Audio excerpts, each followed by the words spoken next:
నమస్తే సార్. శ్రీమాత్రే నమః. మకర రాశి వారికి మే నెలలో ఎటువంటి ఫలితాలు ఉండబోతున్నాయి సార్?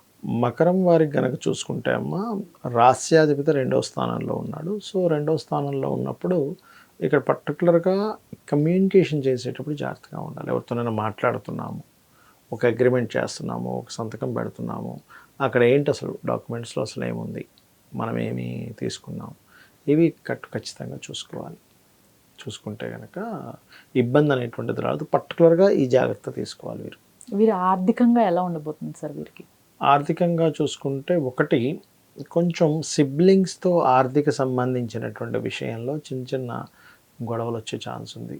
అండ్ అగ్రిమెంట్ చేసే విషయంలో ప్రతిసారి సిబ్లింగ్స్తో రావాలని లేదు. కాకపోతే దీని నుంచి మీరు బయటపడాలి అంటే ఇది ఒక రకంగా ఇంప్రూవ్మెంట్ కూడా ఇస్తుంది, ఇవ్వదని కాదు. మీరు బయటపడాలి ఆర్థికంగా అంటే బిజినెస్ త్రూ డెవలప్మెంట్స్ కూడా ఇస్తుంది కాంబినేషన్ ఎప్పుడు కూడా. ఎందుకంటే శని సహజంగానే తన ఓన్ హౌస్లో ఉన్నాడు కాబట్టి ఇది ఎక్కువ ఇబ్బంది కలగకుండా ఉండాలి అంటే ఓం మిత్రాయ నమః అనే మంత్రం కానీ సూర్యుడిని చూస్తూ, లేదా ఓం కర్పూర వీటికామోద సమాకర్ష దిగంతరాయ నమః చేసుకుంటే ఇబ్బంది అనేటువంటిది రాదు. వీరికి అసెట్స్ విషయంలో కానివ్వండి, ఎడ్యుకేషన్ పరంగా ఎలాంటి ఫలితాలు ఉండబోతున్నాయి సార్? అసెట్స్ అండ్ ఎడ్యుకేషన్ పరంగా తీసుకుంటే మకరం వారికి 4th లార్డ్ 3rd హౌస్లో ఉన్నాడు. సో ఈ టైంలో కొంచెం అసెట్స్ విషయంలో చూసి తీసుకోవాలి. ఎందుకంటే ఇప్పుడంతా కూడా పాతది ఏదో ఉంటే అమ్మేసి మళ్ళీ తర్వాత కొంతకాలం తర్వాత తీసుకునే టైం ఇప్పుడంతా కూడా, కొనే టైం కంటే కూడా.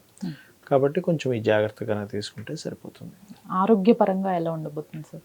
ఆరోగ్యపరంగా తీసుకుంటే ఇక్కడ బుధుడు 6th లార్డ్ అవుతాడు వీళ్ళకి.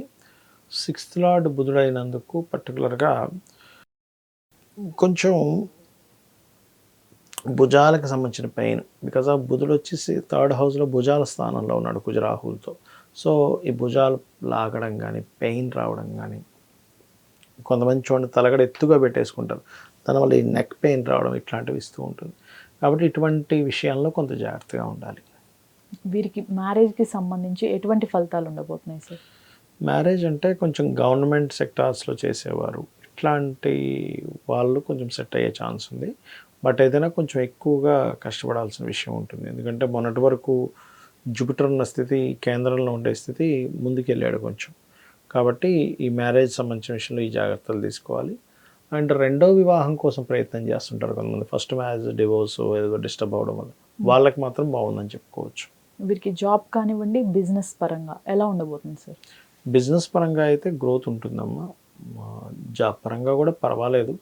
ఎందుకంటే 10th లార్డ్ 10th హౌస్ మీద ఉండే గ్రహాల యొక్క స్థితి కొంతవరకు బాగానే ఉంది. సో డోంట్ వరీ, జాబ్ విషయంలో పెద్దగా టెన్షన్ అక్కర్లేదు వీరికి. ముఖ్యంగా ఈ రాశి వారు తీసుకోవాల్సిన జాగ్రత్తలు ఏంటి సార్? జాగ్రత్తలు అంటే అదే అగ్రిమెంట్స్ ఒకటి, సిబ్లింగ్స్తో మాట్లాడేటప్పుడు, అది కమ్యూనికేషన్ చేసేటప్పుడు ఒక్కోసారి మనకి ఏమవుతుందంటే వాట్సాప్లో ఏదో టైప్ చేస్తాం, అక్కడ ఒక చిన్న స్పెల్లింగ్ మిస్టేక్ ఇంకో అర్థంలోకి వెళ్ళిపోతుంది. అవి పర్టికులర్గా చూసుకోవాలి. వీరు ఒక మెయిల్ చేస్తుంటాము, మెయిల్ వెళ్ళిపోయింది అనుకుంటాం, చూస్తే వేరే వాళ్ళకి పంపిస్తాం, నేను పంపించేసింది కదా అదే మిస్టేక్ అనుకుంటాం. సో పర్టికులర్గా కమ్యూనికేట్ చేసేటప్పుడు అందులో పర్టికులర్గా బిజినెస్ డీల్స్ విషయంలో, అందులో అన్నదమ్ములతో కలిసి చేసే విషయాల్లో పర్టికులర్గా జాగ్రత్తగా ఉండాలి. వీరు చేసుకోవాల్సిన పరిహారాలు ఏంటి సార్? పరిహారాలు కనుక చూసుకున్నట్లయితే వీళ్ళకి శుక్రుడు పంచమాధిపతి అవుతాడు.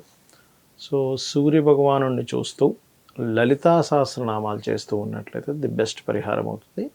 అందులోని కొంత విష్ణు సహస్రనామాలు 3rd హౌస్లో ఉండే గ్రహాల మీద విష్ణు సహస్రనామాలు కూడా చాంటింగ్ చేసుకుంటూ ఓం మధుసూదనాయ నమః అనే నామం చక్కగా పనిచేస్తుంది వీరికి. ఈ రాశి వారు ఇవి కాకుండా సార్ ఇంకా ఈ నెలలో ఇది కాకుండా ఇంకా చేసుకోవాల్సినవి కానీ ఏమైనా ఉన్నాయా? అంటే ఒకటే అమ్మా, మెయిన్గా మనము గోచార ఫలితాలతో పాటు జన్మజాతకం కూడా చూసుకోవాలి ఎప్పుడు కూడా.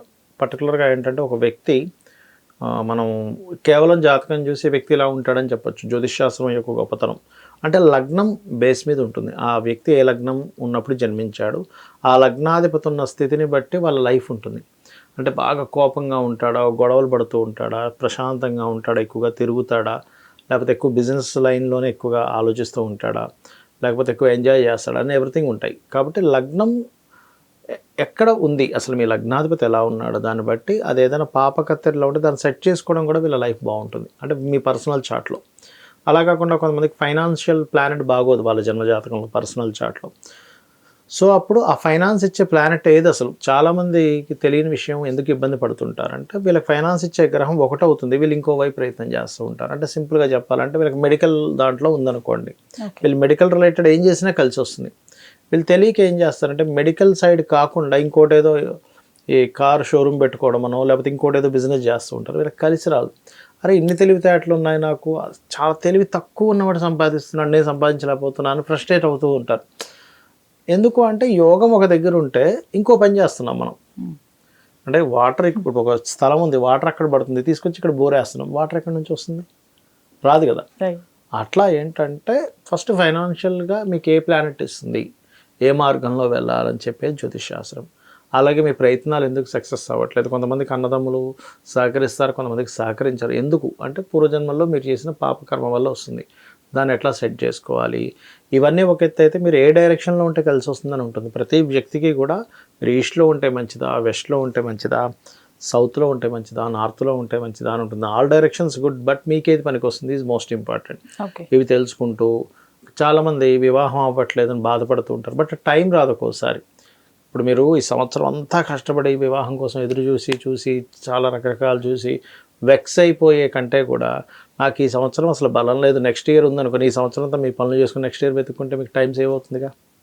సో వివాహ సమయం ఎప్పుడుంది, ఎలాంటి వ్యక్తి వస్తారు, వివాహం విషయంలో చాలామందికి ఈ మధ్య అన్ని డివోర్స్ కేసెస్ ఎక్కువ అవుతున్నాయి బికాజ్ ఆఫ్ ప్లానటరీ పొజిషన్స్. అలాంటి వాటిలోనే ఎక్కువ మంది పుడుతున్నారు. దానికి ముందుగా ఏమైనా అర్క వివాహం, కుంభ వివాహం చేసుకోవాలా, ఎటువంటి పరిహారం చేసుకోవాలి, ఏ మంత్రం చేసుకోవాలి, దీనికి భయపడాల్సిన పనేం లేదు. లలితా సహస్రనామాలో చక్కగా మనకి ఓం కామేశబద్ధ మాంగళ్య సూత్ర శోభిత కందరాయ నమః చేసుకున్నాను అనుకోండి, చక్కగా సెటిల్ అవుతుంది వివాహం విషయంలో. అలాగే జాబ్ గురించి బాధపడుతూ ఉంటారు, జాబ్ సెటిల్ అవ్వట్లేదని, దానికి కూడా చక్కగా మీరు మాణిక్య మకుటాకార జానుద్వై విరాజితాయ నమః చేసుకోవచ్చు, లేదా ఓం శ్రీమాత శ్రీ మహారాజ్ని శ్రీమత్ సింహాసనేశ్వరి నమః చేసుకోవచ్చు.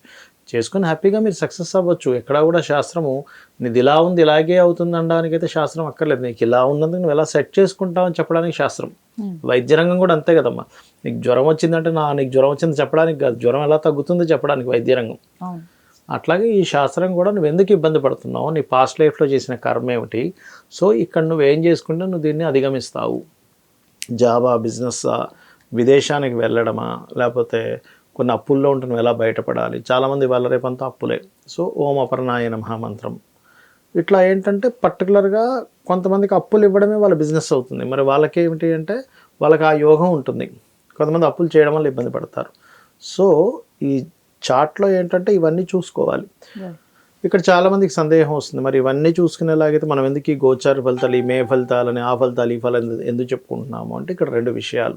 ఒకటి చూడండి అమ్మా, ఇప్పుడు మీరు ఇక్కడికి వచ్చారు, స్టూడియోకి వచ్చారు, ఇంటి దగ్గర మార్నింగ్ టైం ట్రాఫిక్ ఎక్కువగా ఉంటుంది. మీరు ఇంటి నుంచి ఇక్కడ రావడం గంట సేపు పడుతుంది అనుకోండి. అదే ఏ ట్రాఫిక్ లేదు, హాఫ్ అన్ అవర్లో రాగలుగుతారు. ఇంకా ఎక్కువ ట్రాఫిక్ ఉంటే 1.5 hours పడుతుంది. అంటే ఏమిటి, మీరు మీ వెహికల్ మీరే మారలేదు, కానీ ఎందుకు డిస్టెన్స్లో తేడా వస్తుందని బికాజ్ ఆఫ్ ట్రాఫిక్, అంటే బయట ఉండే పరిస్థితులు. అలాగే మన జన్మజాతకం పనిచేస్తున్నప్పటికీ బయట ఉండే గోచార గ్రహాల స్థితి మనల్ని కొంత రూల్ చేస్తూ ఉంటుంది. మీకు ఎలాగైతే ఆఫీస్కి రావడానికి 1/2 గంట నుంచి 1.5 గంట వ్యవధి ఎలా అయితే మారుతూ ఉందో ఇది కూడా అంతే. ధన్యవాదాలు సార్. శ్రీమాత్రే నమః.